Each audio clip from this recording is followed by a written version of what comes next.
আগামী ৮ জানুয়ারি থেকে ১৩ জানুয়ারি ৩টে রাশির জাতক জাতিকাদের চ্যালেঞ্জিং সময়। অত্যন্ত গুরুত্বপূর্ণ আলোচনা। শেষ পর্যন্ত দেখলে, শুনলে জানতে পারবেন এবং সেইভাবে যদি নিজেকে তৈরি রাখতে পারেন, অবশ্যই জীবনে কিছু করতে পারবেন। আলোচনা করব, আলোচনা থাকবে। শেষ পর্যন্ত দেখার অনুরোধ রইল। শেষ পর্যন্ত দেখলে অনেক কিছু জানতে পারবেন, অনেক কিছু বুঝতে পারবেন। অবশ্যই সবকিছু বোঝানোর চেষ্টা করব। তার আগে আমার সাথে কিভাবে যোগাযোগ করবেন সেই বিষয়টা একটু বলে নিই। নমস্কার, জয় মা কামাখ্যা, জয় মা তারা। যারা ভীষণভাবে বিপদে আছেন, কি করবেন বুঝে উঠতে পারছেন না, নানা জায়গায় গিয়ে ঠকেছেন, সঠিক জায়গায় পৌঁছাতে পারেননি, তাদের বলব একবার হলেও আমার সাথে সাক্ষাৎ করতে পারেন। কিভাবে সাক্ষাৎ করবেন?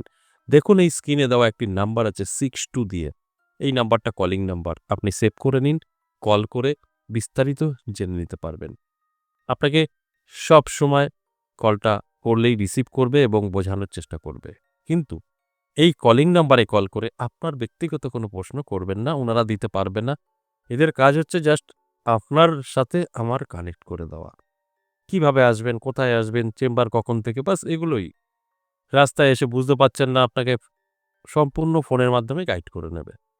কিন্তু আপনার রাশি কি, পড়াশোনা হবে কিনা, বিয়ে হচ্ছে না, এইসব কিন্তু বলতে পারবে না। ওগুলো সব আমার কাছে এসে প্রশ্ন করবেন। প্রত্যেকটা প্রশ্নের উত্তর আপনি পাবেন। তারা দিতে পারবে না। কারণ তারা সেই জায়গায় যায়নি এখনো। তাই সময় নষ্ট হবে।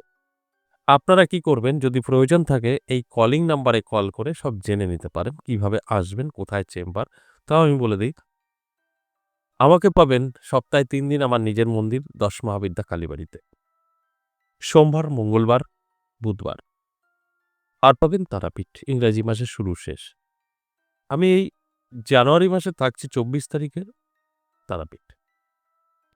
আর যদি মনে হয় না তারাপীঠ বীরনগর অনেকটা দূর হয়ে যায়, আমি অনেক দূর থেকে দেখছি, হতেই পারে বহু দূর থেকে আমার প্রোগ্রাম দেখেন অনেকেই, সেক্ষেত্রে বলব আপনি বাড়িতে বসেও আমার সঙ্গে সাক্ষাৎ করতে পারবেন। যদি আপনার প্রয়োজন থাকে তো চেম্বারের মতোই আপনি দেখাতে পারবেন। এটাকে আমরা অনলাইন চেম্বার বলি। বৃহস্পতি, শুক্র, শনি ৩ দিন অনলাইন চেম্বার আমাদের চালু থাকে। তাই আপনি এর মধ্যেও বাড়িতে বসেও আপনার সম্পর্কে জানতে পারবেন এবং যদি কোনো প্রতিকার প্রতিবিধানের ব্যাপার থাকে আপনি পেয়ে যাবেন। ফ্রি প্রতিকার তো আমরা হোয়াটসঅ্যাপেই বলে দিই, কিছু সিস্টেম, কিছু নিয়ম। পয়সা খরচা করে নিলেও সেটাও আপনার পার্সেলে চলে যাবে বাই পোস্ট। তাই সেটা দূরের থেকেও হয় সম্ভব। আসতে পারলে ভালো, না আসতে পারলেও হবে। তাই আপনাকে কিন্তু এই কলিং নাম্বারটা সেভ করে কল করে বিস্তারিত জানতে হবে। আপনি সরাসরি আসবেন না অনলাইন, দুটো ক্ষেত্রেই কল করতে হবে। আর কল করে সম্পূর্ণ জেনে নেবেন। তাও আমি প্রথম নির্দেশ দিয়ে রাখি, যারা চলে আসবেন সরাসরি ভাবছেন ছোট ফোন বা কল করতে পারছেন না, ফোন নেই, তাদের জন্য শিয়ালদার দিক থেকে যতগুলো স্টেশন আছে যেকোনো স্টেশন থেকেই আপনি আসতে পারেন। কৃষ্ণনগর লোকাল ধরতে হবে। আর কৃষ্ণনগরের এদিক থেকে কৃষ্ণনগর লোকাল নামতে হবে বীরনগর স্টেশনে। বীরনগর স্টেশনে একমাত্র কৃষ্ণনগর লাইনেই আছে, অন্য কোনো ট্রেন ধরলে পাবেন না। তাই কৃষ্ণনগর লোকাল ধরতে হবে, বীরনগর স্টেশনে নামতে হবে, নেমে ১ নম্বর প্ল্যাটফর্মে চলে আসতে হবে। এসে টিকিট কাউন্টার থেকে বেরিয়েই দেখবেন রাস্তা, একদম স্টেশনের সঙ্গে রাস্তা। টোটো, অটো, রিক্সা অনেক কিছু আছে। তাদেরকে বলবেন সর্বজ্ঞপাড়া ১০ মহাবিদ্যা কালীবাড়ি যাব বা সর্বজ্ঞপাড়া জ্যোতিষী উত্তম কুমারের মন্দির যাব। আপনাকে নিয়ে চলে আসবে। কাউকে কিছু বলার দরকার নেই, জিজ্ঞেস করার দরকার নেই। কিন্তু এটা সপ্তাহে ৩ দিনই আসতে পারবেন। এই ৩ দিনই আমি এখানে থাকি। তার বাইরে আসলে হয়তো দেখা হবে না। সোম, মঙ্গল, বুধ এর মধ্যে আসতে হবে। যদি প্রয়োজন থাকে আপনার, তাহলে অবশ্যই আপনি আসতে পারবেন। অনলাইন, অফলাইন যেকোনোভাবে সাক্ষাৎ করতে পারবেন। আপনার সমস্যা থেকে বেরিয়ে আসতে পারবেন।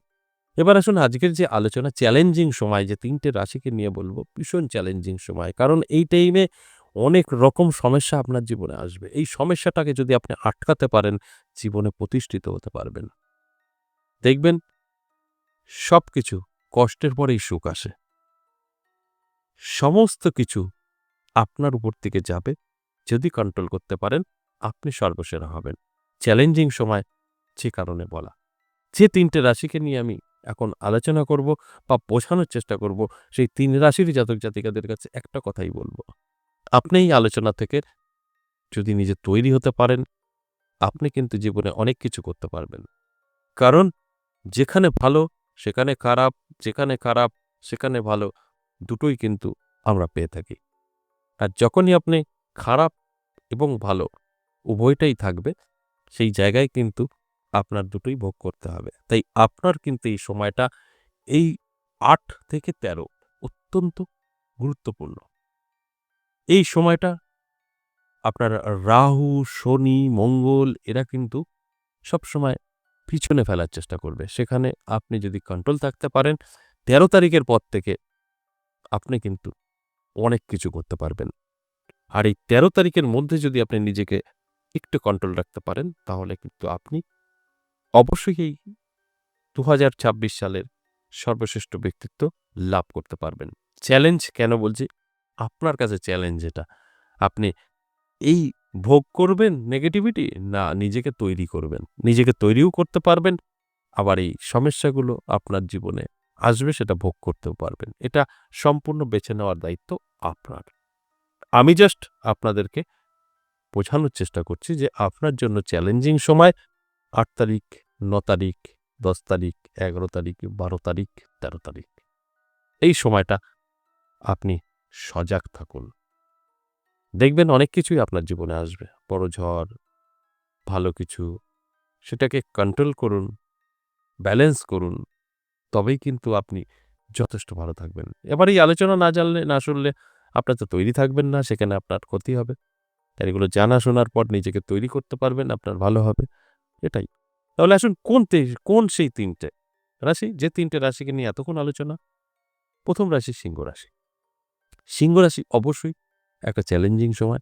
সিংহ রাশির সময় যথেষ্ট পজিটিভ এবং ভালো ২৬ সালে তা আমরা অনেকবার বলেছি। তার মধ্যে থেকে কিন্তু এই সময়টা, এই কটা দিন একটু চ্যালেঞ্জের বিষয়। কারণ এর মধ্যে আপনাকে নানাভাবে বিপদে ফেলার চেষ্টা করবে কিছু গ্রহ। আর সেটাকে আপনি কন্ট্রোল করে যদি উঠতে পারেন, আপনি রাজা। তাই আমি চাইব অবশ্যই আপনি নিজেকে সেফ রাখবেন এবং এগুলোকে কন্ট্রোল করবেন। তাহলে আপনার কোনো রকম দুশ্চিন্তা থাকছে না। আপনি দারুণ জায়গায় পৌঁছে যেতে পারবেন। ২ নাম্বার বৃশ্চিক রাশি। বৃশ্চিক রাশির জাতক জাতিকাদেরও কিন্তু দারুণ সময় থাকছে। আপনি চাইলে আপনার ভাগ্য সম্পূর্ণ বদলাতে পারবেন। কারণ আপনার এই খারাপ সময়টাকে কন্ট্রোল করতে হবে। এই কটা দিন আপনার ভীষণ চ্যালেঞ্জ। মানে আপনার খারাপ ঘটবেই তা নয়। খারাপের কিছু সংকেত আছে, সেগুলোকে আপনাকে কন্ট্রোল করতে হবে। কন্ট্রোল করতে পারলেই আপনি কিন্তু সাকসেস পাবেন। যে কারণে আমি এই আলোচনার মাধ্যমে বোঝানোর চেষ্টা করছি যে আপনার জীবনে কিন্তু এই দিন কটা একটা চ্যালেঞ্জিং সময়। এগুলোকে কন্ট্রোল করুন। তবে দেখবেন আপনার জীবনে সাকসেস। আর এই আলোচনাগুলো শুনে যদি মনে হয় জাস্ট একটা টাইম পাস, তাহলে অনেকটাই ভুল করবেন। সর্বশেষ যে রাশির কথা বলব ৩ নাম্বার, সেটা হচ্ছে মকর রাশি। মকর রাশির জাতক জাতিকাদেরও একটা চ্যালেঞ্জিং সময়। এই সময়টা আপনার জন্য অনেকটাই চ্যালেঞ্জ। যদি এগুলোকে কন্ট্রোল না করতে পারেন, আপনার কিন্তু ভোগ করতে হবে খারাপ সময়গুলো। আর এই খারাপ সময়গুলো ভোগ করলে আপনি অনেক কিছু থেকে পিছিয়ে পড়বেন। আর যদি এটাকে আটকাতে পারেন, তাহলে কিন্তু আপনার এই যে সিঁড়ি বেয়ে উঠবেন উপরে, আর নামবেন না। দারুণ, দারুণ সময় ২৬ সাল আপনি উপভোগ করতে পারবেন। কারণ সময়টা আপনার জন্য যথেষ্টই ভালো। তবে আমি সবসময় বলি, ভালো থাকলে সেখানে তো খারাপ থাকবেই। প্রদীপে আলো দেয়, নিচে অন্ধকার হবেই। এগুলো বুঝতে হবে। আর যখনই আপনি সেটাকে কন্ট্রোল করতে পারবেন, তাহলে আপনি জিতে গেলেন। আপনি জয়ী হলেন। এই চ্যালেঞ্জিং সময়টা আপনাকে জয়ী হতে হবে। তাই এই ৩ টে রাশির জাতক জাতিকাদের অ্যালার্ট করাটাই আমার কাজ। অ্যালার্ট করার চেষ্টা করলাম। এরপরে সম্পূর্ণ আপনার উপরে। আপনি যতটা অ্যালার্ট থাকবেন, ততটা সাকসেস পাবেন। আজ এ পর্যন্তই। আবার আসবো নেক্সট ভিডিও নিয়ে। ততক্ষণ ভালো থাকুন। নমস্কার।